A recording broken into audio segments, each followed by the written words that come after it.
Joining us now for more, Leslie Marshall, syndicated radio talk show host and a Fox News contributor, and John Hart, editor-in-chief at Opportunity Lives, a conservative news site. It's great to have you both. We'd like to focus, we've got a lot of headlines today, but focus on the historic nature, Leslie, of this vote taking place with the vice president having to be that tiebreaker to confirm for the very first time in our history a cabinet nominee. What does that tell us about our current state of government?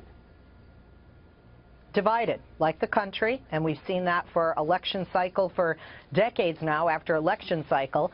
And I think it goes to more than politics, because we saw two Republicans who I think had the guts to break ranks with their party and listen to their constituents.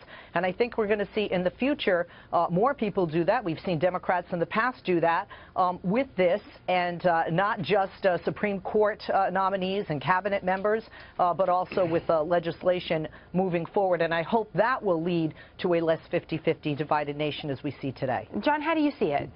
Well, I think what we see is a paradigm shift happening in education and a lot of issues around the country.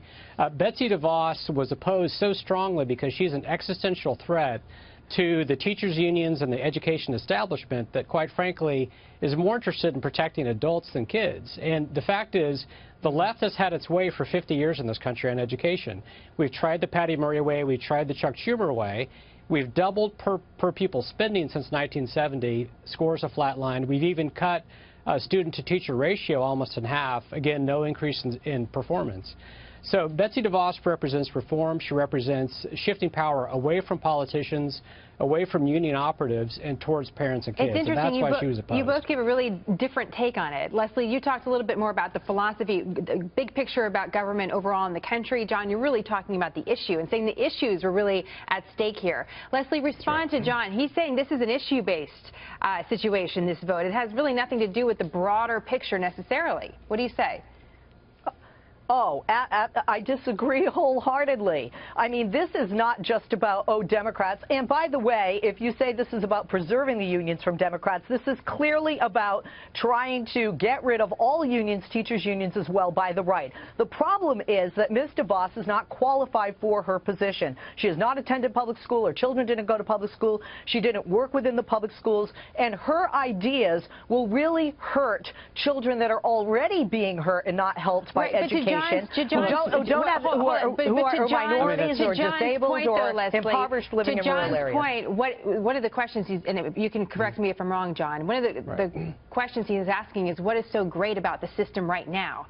This is a nominee that's going to disrupt what's been the past and a record that's not great in the school system, so she's different. But she's not necessarily bad. Leslie, she's going to be the next Secretary of Education, so now what?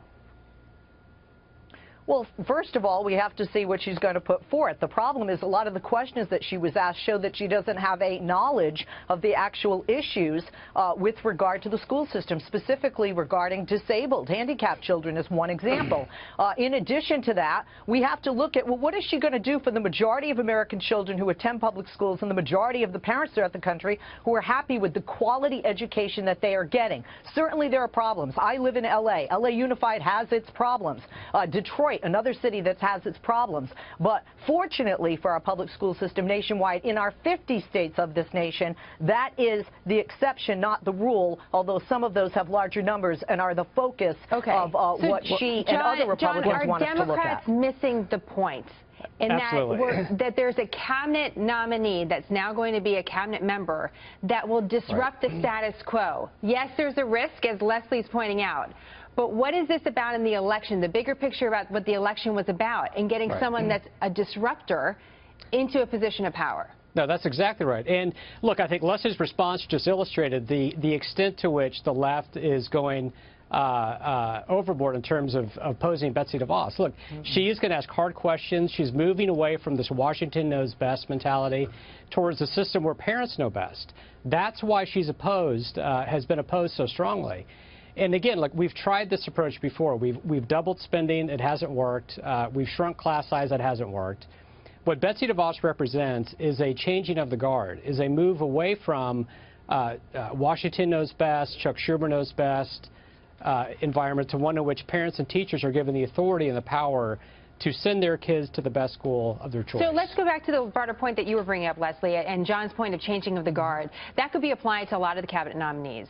For example, Stephen Mnuchin for Treasury Secretary, someone that is not a government person, someone from the private sector.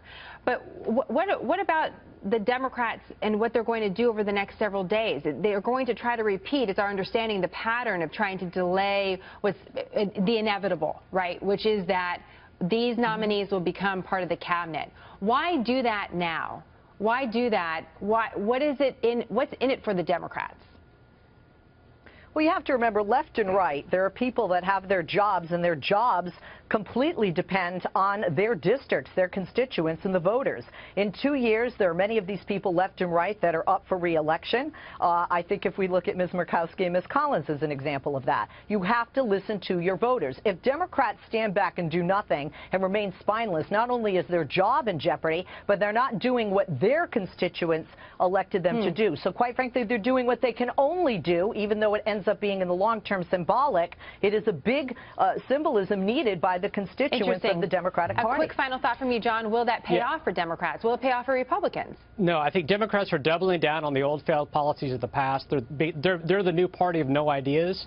They don't have a different direction. Republicans have a better way, a different vision, and what we saw today was a move towards that with the confirmation of Betsy DeVos. Well, Leslie, I knew that was a juicy thing that he kind of threw up there at the end, so we'll have to talk about that. We'll have a further debate on that a little bit later on as well. Leslie, John, great to have you. We hope to have you both back soon. Thank you. Thank you.